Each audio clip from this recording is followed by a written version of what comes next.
अब हम लोग नागरिकता के बारे में जानेंगे। नागरिकता अनुच्छेद 5 से 11 के बीच में है, ठीक है। इसका वर्णन संविधान के भाग 2 में है। और भारत की जो नागरिकता है वो एकल नागरिकता है, ठीक है। संघ सूची का यह विषय है और नागरिकता का प्रावधान इंग्लैंड के समान है, ठीक है। यानी भारत व इंग्लैंड दोनों में एकल नागरिकता है, ठीक है। और संघ सूची का विषय है, इसका मतलब नागरिकता पर विधि केवल संसद बना सकती है, ठीक है। राज्य सरकारें नहीं बना सकती हैं।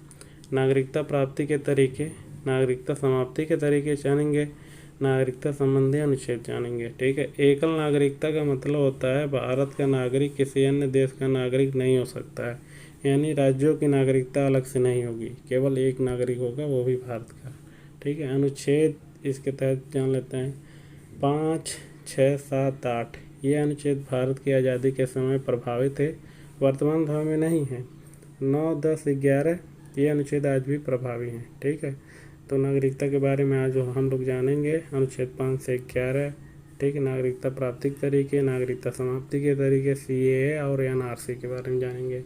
अनुच्छेद 5 में बताया गया है संविधान के प्रारंभ होने पर नागरिकता के प्रावधान, ठीक है, जो 26 नवंबर 1949 से 26 जनवरी 1950 को लागू हुआ, ठीक है। अनुच्छेद 6 में बताया गया है कि पाकिस्तान से भारत आने वालों के लिए नागरिकता के प्रावधान। अनुच्छेद 7 में बताया गया है कि भारत से पाकिस्तान जाकर पुनः भारत आने वाले लोगों के लिए नागरिकता के प्रावधान, ठीक है। 5, 6, 7 हो गया, अब 8 जान लेते हैं। अनुच्छेद 8 में कहा गया है भारतीय मूल के लोगों के लिए नागरिकता के प्रावधान, ठीक है। जो भारत के मूल के लोग हैं उनके लिए नागरिकता के प्रावधान। अनुच्छेद 9 में कहा गया यदि कोई भारतीय किसी अन्य देश की नागरिकता लेता है तो उसकी भारतीय नागरिकता स्वतः समाप्त हो जाएगी, ठीक है। क्यों? क्योंकि भारत की नागरिकता एकल नागरिकता है, ठीक है। अनुच्छेद 10 में बताया गया है कि भारत में आपकी नागरिकता स्थिर है, किंतु संसद विधित बनाकर नागरिकता समाप्त भी कर सकती है, ठीक है। नागरिकता स्थिर है लेकिन संसद जो है नागरिकता पर समाप्त भी कर सकती है विधि बनाकर। अनुच्छेद 11 क्या है? भारत में नागरिकता पर विधि संसद द्वारा साधारण बहुमत से बनाया जाएगा। किस बहुमत से? तो साधारण बहुमत से। अब साधारण बहुमत के बारे में कुछ जान लेते हैं। साधारण बहुमत का मतलब हुआ कि उपस्थित व मत देने वालों की संख्या आधे से अधिक होनी चाहिए, ठीक है। जैसे लोकसभा में 545 सदस्य होते हैं, तो 500 सदस्य जो हैं मान लीजिए उपस्थित हुए, उसमें से 450 का आधा और उससे एक अधिक यानी 226 लोग अगर होंगे तो इसको साधारण बहुमत कहा जाता है, ठीक है। इसी प्रकार राज्यसभा में जान लीजिए 245 सदस्य होते हैं, मान लीजिए 200 सदस्य उपस्थित हुए जिसमें से 180 सदस्यों ने वोट दिया, तो 180 के आधे से एक अधिक यानी 91 जो सदस्य हैं इनको ही साधारण बहुमत कहा जाता है, ठीक है।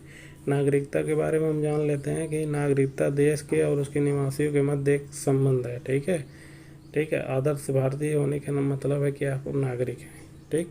हमारे यहाँ डोनाल्ड ट्रम्प जो है विदेशी हैं, इनको नागरिकता का प्रावधान मतलब नागरिक नहीं है हमारे देश के, यानी किसी अन्य देश के नागरिक हमारे देश के नागरिक नहीं हो सकते हैं जब तक भारत की नागरिकता आप नहीं ले सकते हैं, ठीक। अब नागरिकता प्राप्ति के तरीके जान लेते हैं। 5 तरीके हैं नागरिकता प्राप्ति के तरीके में, ठीक है।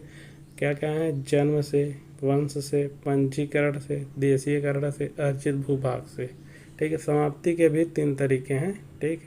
जैसे स्वतः त्याग देने से, किसी अन्य देश की नागरिकता ले लेने पर और संसद द्वारा विधित बनाकर समाप्त करने पर, ठीक है। तो 5 तरीके से नागरिकता प्राप्त की जा सकती है, 3 तरीके से नागरिकता समाप्त की जा सकती है, ठीक है।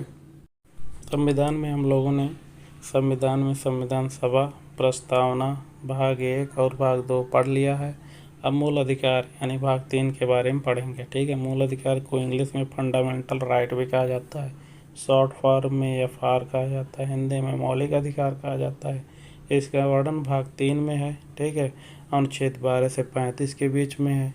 यह अमेरिका के बिल ऑफ राइट से लिया गया है, ठीक है। यह न्याय योग्य है, वाद योग्य है, न्यायालय में परिवर्तनीय है, यानी इसको लागू करने के लिए न्यायालय की शरण लिया जा सकता है। इसकी परिभाषा हम जान लेते हैं। राज्य के विरुद्ध प्राप्त ऐसे अधिकार जो व्यक्तियों के लिए आवश्यक हैं, अर्थात वे अधिकार जो मानव को मानव बनाते हैं, उन्हें मूल अधिकार कहा जाता है। जैसा हम एक उदाहरण से समझेंगे, जैसे एक व्यक्ति है, उसको अगर मूल अधिकार मिला है तो वो समझ लीजिए मानव है।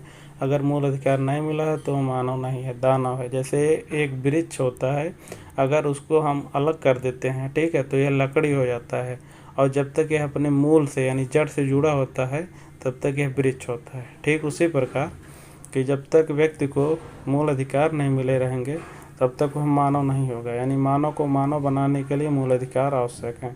मूल अधिकार का संक्षेप में अर्थ जान लेते हैं क्या है।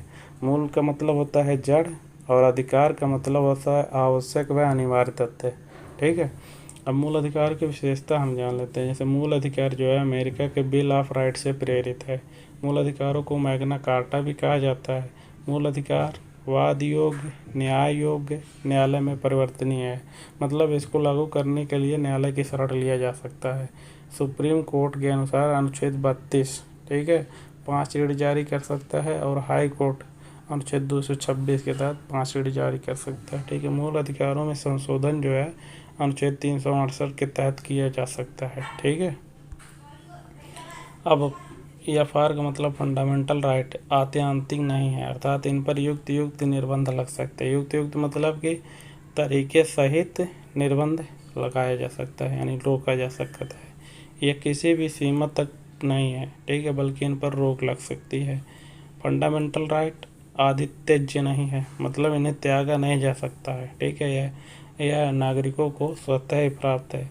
फंडामेंटल की प्रकृति नकारात्मक है, क्योंकि यह राज्य के अधिकारों को कम करता है और नागरिक के अधिकारों को बढ़ाता है। ठीक है, मूल अधिकार की संख्या जान लीजिए। संविधान के प्रारंभ में मूल अधिकार की संख्या, संविधान के प्रारंभ में मूल अधिकार 7 मूल अधिकार थे, ठीक है, किंतु वर्तमान में 6 मूल अधिकार प्राप्त हैं। ठीक, 44वां संविधान संशोधन 1978 द्वारा, ठीक, इसके अंतर्गत संपत्ति के अधिकार को मूल अधिकार से निकालकर विधिक अधिकार बना दिया गया। ठीक है, 26 जनवरी 1950 को 7 फंडामेंटल राइट थे, मूल अधिकार थे। 44वां संविधान संशोधन 1978 द्वारा, ठीक है, संपत्ति के अधिकार को अनुच्छेद 31 से हटाकर और अनुच्छेद 19(1)(6) से हटाकर अनुच्छेद 300 में कर दिया गया, और इसको मूल अधिकार से हटाकर विधिक अधिकार कर दिया गया। ठीक है, कब किया? अब वर्तमान समय में, ठीक है, 6 फंडामेंटल राइट हैं। ठीक है, अब हमारे मूल अधिकार जो हैं 12 से 35 के बीच में है, इसको जान लेते हैं। पहला है समानता का अधिकार, जिसका वर्णन अनुच्छेद 14 से 18 के बीच में है। फिर स्वतंत्रता का अधिकार अनुच्छेद 19 से 22 के बीच में है।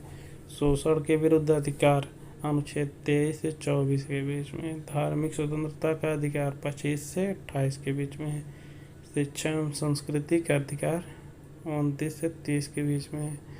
और संपत्ति का अधिकार अनुच्छेद 31, जिसको 44वें संविधान संशोधन 1978 द्वारा प्रतिस्थापित कर दिया गया था, यानी इसको निकाल कर हटाकर विधिक अधिकार कर दिया गया था। संवैधानिक उपचारों का अधिकार अनुच्छेद 32। ठीक, अब अनुच्छेद 12 में जानेंगे क्या है। अनुच्छेद 12 राज्य को शब्द को परिभाषित किया है, क्योंकि मूल अधिकार राज्य के विरुद्ध प्राप्त हैं, इसलिए पहले इसने राज्य को परिभाषित किया है। वह इकाई या निकाय जो मूल अधिकारों का हनन, समाप्त व छेड़खानी कर सकती है, राज्य कहलाएगी। ठीक है, अनुच्छेद 13 में वर्णन है, यदि कोई विधि मूल अधिकारों के असंगत है या विपरीत है या मूल अधिकारों को न्यून अथवा समाप्त करती है तो न्याय पालिका उसे शून्य कर देगी। यानी न्यायिक पुनर्विलोकन की शक्ति, जिसे कहते हैं, अमेरिका से लिया गया है, इसमें है। ठीक है।